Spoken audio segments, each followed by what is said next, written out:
जय हिंद दोस्तों, स्वागत है सभी का अद्वैत एजुकेशन में। और आज है 23 मार्च 23 मार्च 1931 को हमारे भारतीय इतिहास में एक दुखद घटना, एक बहुत ही महत्वपूर्ण घटना घटित हुई थी जिसको हम लोग शहीद दिवस के रूप में जानते हैं। आप सभी को पता होगा कि ये तीन जो हुतात्मा यहाँ पर आपको नजर आ रहे हैं, सरदार भगत सिंह, सुखदेव और राजगुरु, इनको तय तिथि से एक दिन पहले ही फांसी दे दी गई थी। शॉर्ट में यदि हम जानना चाहें इनके बारे में तो मैं आप लोगों को बता दूं कि जब HSRA का गठन हुआ, यानी कि हिंदुस्तान सोशलिस्ट रिपब्लिकन एसोसिएशन, जिसको हम जानते हैं पहले HRA हुआ करता था, बाद में यह HSRA के रूप में चंद्रशेखर आजाद जी के नेतृत्व में जब इनका गठन होता है तो भगत सिंह और बहुत सारे नौजवान साथी उसमें इकट्ठा होते हैं, उसमें शामिल होते हैं और लगातार क्रांतिकारी गतिविधियों को वो अंजाम देते हैं। सर, यहाँ पर क्रांति का जो मीनिंग है, बहुत सारे जो स्टूडेंट हैं, बहुत सारे बच्चे हैं, बहुत सारे एस्पिरेंट्स हैं, इवन बहुत सारे लोग हैं, वो गलत मतलब निकालते हैं। क्रांति का मतलब क्या है, इस पर हम लोग थोड़ा आगे आने वाले स्लाइड पे चर्चा करेंगे। बहरहाल हम यहाँ पर बातें करते हैं कि ये बहुत सारे ऐसे जो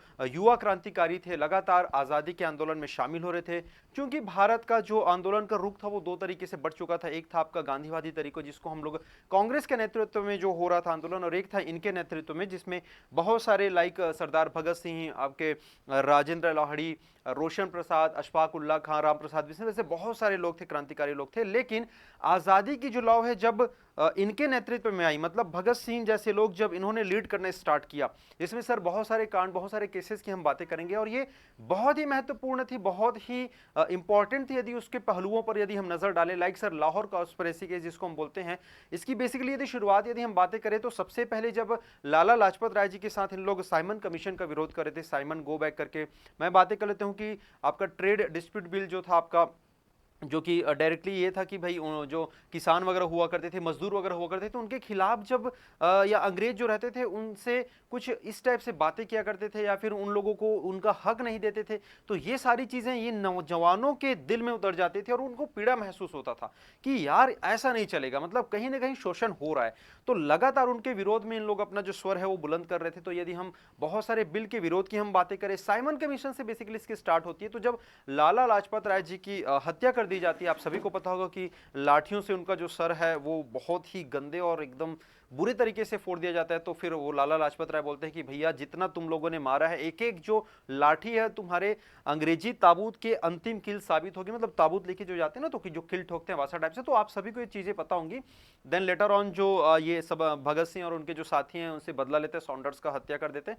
सर, लाहौर कॉन्स्पिरेसी जो केस है काफी ज्यादा चर्चित था और सबसे महत्वपूर्ण, यदि यहां पर मैं दिखाना चाहूं आप लोगों को, देखो you can see from here, यहां से आप देख सकते हो, ये जो दिख रहा है आपको नजर आ रहा है ना, यही आपका लाहौर जो वहां का जो सेंट्रल जेल है अभी भी पाकिस्तान में, उसका ये मूल दस्तावेज है, ओरिजिनल।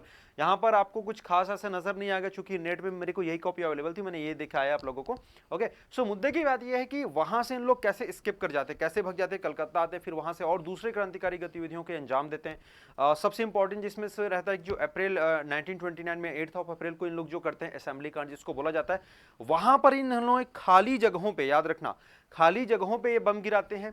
साथ ही साथ सर उस बम में किसी भी प्रकार की विस्फोटक पदार्थ का यूज नहीं किया जाता, ये सिर्फ इसलिए गिराया जाता है, इसलिए डाला जाता है ताकि लोग जो हैं, लोग इन द सेंस वो अंग्रेजी हुकूमत को सुनाना चाहते थे कि सुने हमारी बात को, समझे कि भैया हम कहना क्या चाहते हैं।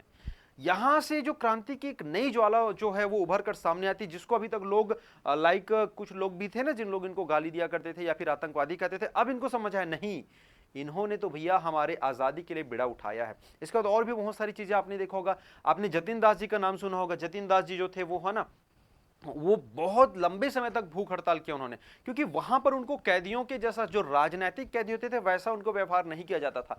जतिन दास जी सब इन्हीं के साथी थे, सब इन्हीं के ग्रुप में थे, बहुत सारे भगवती चरण की बातें करें, बहुत सारे ऐसे लोग थे, ठीक है। तो उनके साथ जब ये भूख हड़ताल करते हैं सर, वहां पे बहुत ही मतलब दयनीय स्थिति होती है। 64 दिन सोच सकते हो, 63-64 दिन तक आप बिना मतलब यार बिना अन्न पानी लिए तब कैसे रह सकते हो।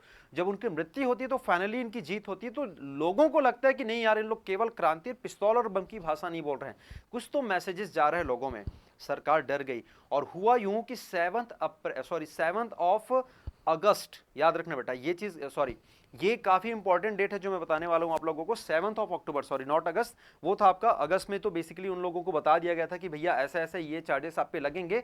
जो डेथ सेंटेंस जो दिया गया था, मतलब जो बोला जाता है ना कि भैया इस दिन आपको जो मृत्यु जो है वो अख्तियार किया गया है, तो 7 अक्टूबर को इनको जो है मौत की सजा सुनाई गई थी।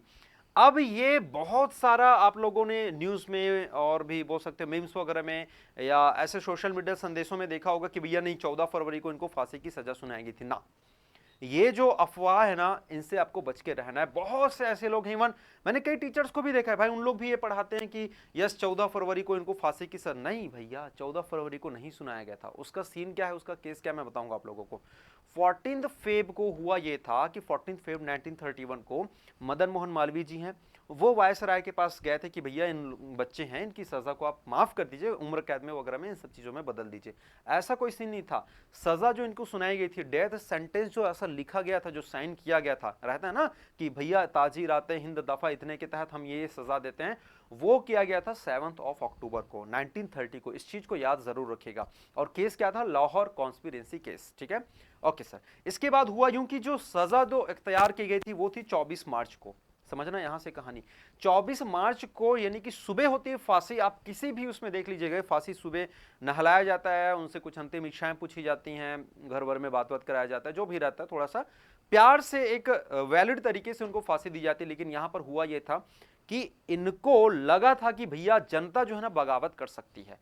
अब क्या हुआ कि जेल में ना, जहां पर ये बंद थे, बहुत सारे बाकी जो प्रहरी लोग थे, सॉरी बाकी जो प्रिजनर लोग थे, इसके अलावा और भी जितने लोग थे, जितने स्टाफ थे, सबको कहीं ना कहीं या तो किसी को छुट्टी दे दिया गया या किसी को बोल दिया कि भैया ठीक है तुम जाओ, हो गया काम हो गया।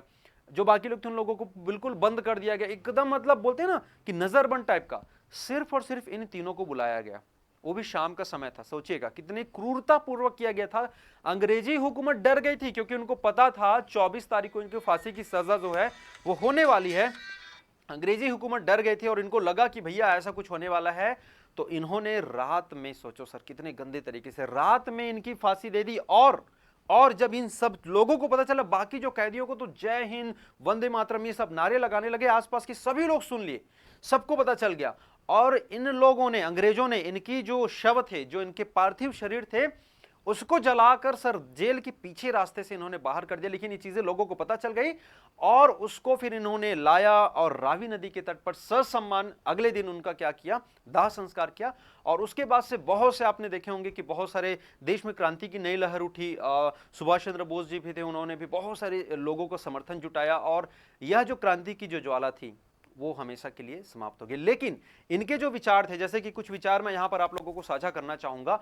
इनका बोलना था कि भाई पिस्तौल और बम से इनकलाब नहीं लाते, जो लाया जाता है इनकलाब वो विचारों से लाया जाता है। वैचारिक जो सोच होती है, वैचारिक क्रांति जो होती है वो सबसे महान होती है, बम और पिस्तौल से नहीं होता। तो इनका जो आइडियोलॉजिशन जो किया गया, इनको मतलब ऐसा बना दिया गया है लोगों के भावना में, हाँ भगत सिंह मतलब पिस्तौल और बम नहीं, ये विचारों के मसीहा थे भाई। 23 साल की उम्र में जो आज 50-60 साल की उम्र में जो व्यक्ति आज सोचते हैं ना, वो उस समय 23 साल की उम्र में सोचते थे। दूसरी यदि हम यहां पर बातें करते हैं तो ये जो बोलते थे कि यार किसी भी रूढ़िवादी चीजों पर आपको भरोसा नहीं करना। यदि आपको लगता है कि सर यस ये आपका अधिकार है या फिर आपको लगता है कि इस पर तर्क करना चाहिए, तो बिल्कुल तर्क करना है।